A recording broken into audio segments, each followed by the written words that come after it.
को चावल का दाना चढ़ाना चाहिए कि नहीं चाहिए?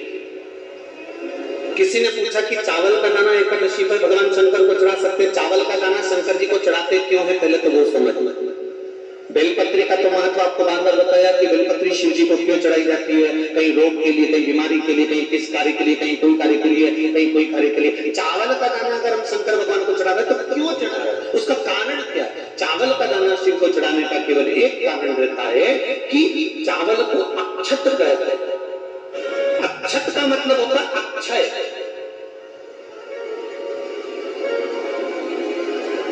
अभी हमारे यहाँ एक तिथि आने वाली है, अक्षय तृतीया।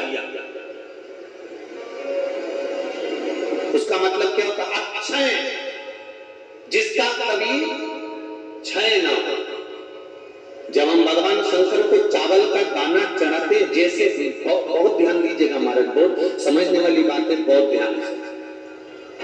चावल का दाना हमारे मस्तक पर तिलक करने के बाद पंडित जी क्यों लगाते हैं कि भगवान जैसा समय आज चल रहा है, आप पूजन कर रहे हो, पाठ कर रहे हो, दान कर रहे हो, पुण्य कर रहे हो, सत्कर्म कर रहे हो, भजन कर रहे हो, मेरा देव अधिदेव महादेव, मेरा नारायण, मेरा सत्यनारायण भगवान, मेरा राम जी, मेरा विष्णु जी, मेरा भागवत मैया, मेरी रामायण मैया। ब्राह्मण मस्तक पर तिलक लगाने के बाद चावल इसलिए लगाता है कि जैसा समय आज चल रहा है, भगवान तुमको ऐसा ही समय बनाकर रखे और तुम ऐसे ही चांद चांद लगाते रहो, दान पुण्य संकीर्तन करते रहो, इसलिए मस्तक पर चावल का दाना लगाया है।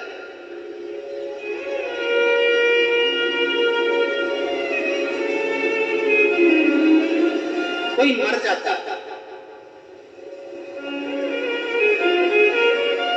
मरने के बाद जब तक पगड़ी नहीं होती तब तक माथे पर तिलक चावल का दाना लगाया जाता है। जम के बोलो जरा, नहीं लगाया।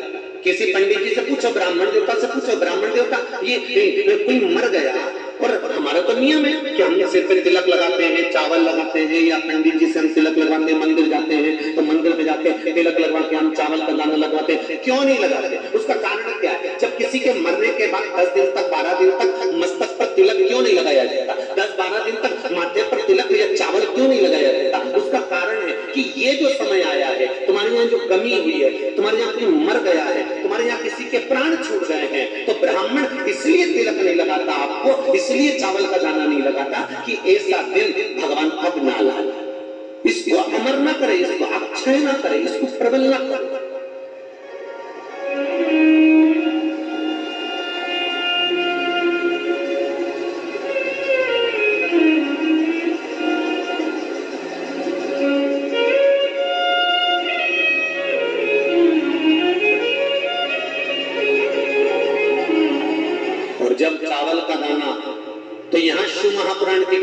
चावल का दाना हम शिव जी को क्यों चढ़ाते हैं? भगवान को क्यों समर्पित करते हैं? भगवान के पूजन में अक्षत क्यों समर्पित करते हैं? चावल क्यों समर्पित करते हैं? उसका कारण क्या है? तो कहा आज मैंने जब चावल का दाना आपको समर्पित करा है, जिस भाव से, जिस विश्वास से, जिस श्रद्धा से, जिस मन से मैं आपको रिझा रही हूँ, हे भोलेनाथ मेरी ये मनोकामना पूर्ण कर, इसको अक्षय कर देना, इसको अमर कर देना, बस इतनी कृपा। किसी ने पूछा एकादशी के दिन चावल चढ़ाए कि नहीं चढ़ाए? तो यहाँ तो सीधी सीधी बात है, बीमारी देखकर थोड़ी ना आती है कि नवरात्र चल रहे हैं कि सावन का सोमवार चल रहा है। बीमारी तो बीमारी। तुम चावल मत खाओ। तिरुपति कौन कौन गया? हाथ उठाओ।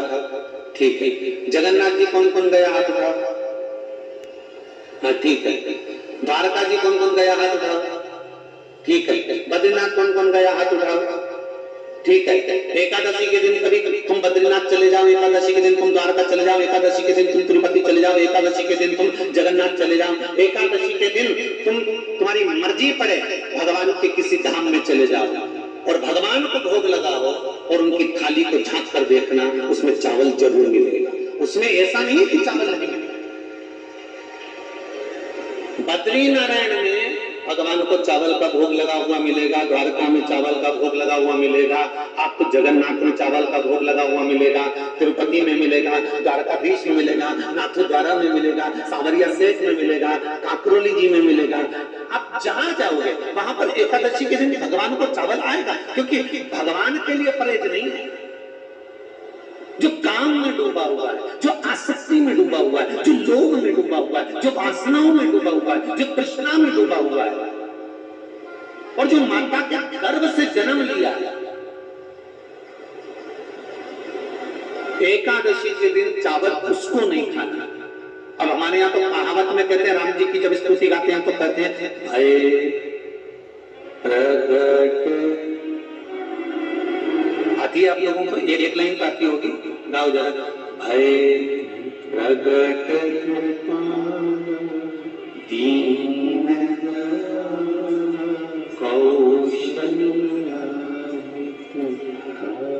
अब रामचरितमानस में कहा भय प्रगट कृपाला, प्रगट मतलब एकदम सामने आ गए।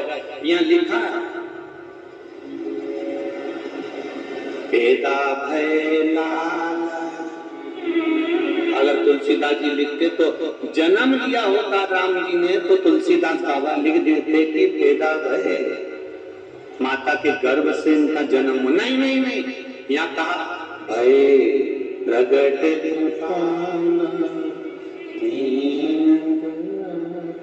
कौशल्या। यहाँ प्रगट के माता पिता कौन है? सबसे पहले एकादशी का व्रत किसने रखा था?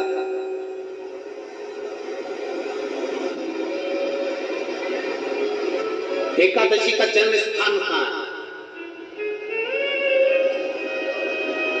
दुनिया के लोग बहुत प्रश्न करते हैं, राम जी अयोध्या में हुए थे, भगवान कृष्ण मथुरा में हुए थे, तो एकादशी कहां हुई थी? तो उसको बताना तो पड़ेगा कहां हुई थी।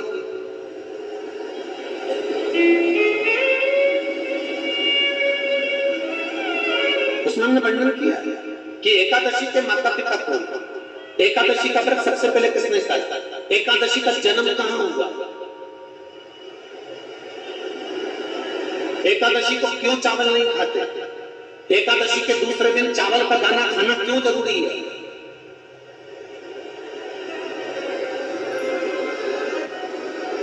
कौन सा तीर्थ है जहां एकादशी को उल्टा लटका दिया।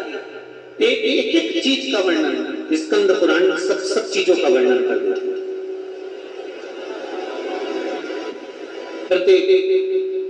तो यहाँ जो वर्णन आया कि आप मनुष्य जो माता पिता के गर्भ से, माता के गर्भ से जन्म लिया हो, संसार में जिसका जन्म हुआ हो और मृत्यु लोक में गर्भ की केद में रहने के बाद जन्मा हो, उसको एकादशी के दिन चावल नहीं खाना चाहिए।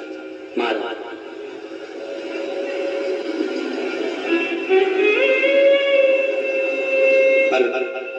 यहाँ शास्त्र ये नहीं कहता कि भगवान को चावल नहीं चढ़ाना चाहिए।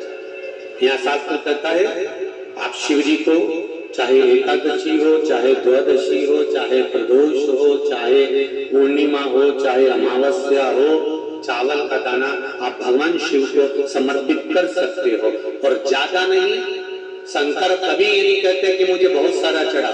शंकर जी की कथा कहती है कितना, मात्र एक चावल का दाना। हमको उनसे भी कहेंगे जो लोग कहते हैं ना कि हम आज हमारा सावन का महीना है तो आज हमें भगवान को 1.25 लाख बेलपत्र चढ़ाएंगे, तो कोई कहता हम 1000 बेलपत्र चढ़ाएंगे, तो कोई के हम 5000 चढ़ाएंगे, कोई के हम 50,000 चढ़ाएंगे। मेरा निवेदन केवल इतना है, तुम तो एक चढ़ा।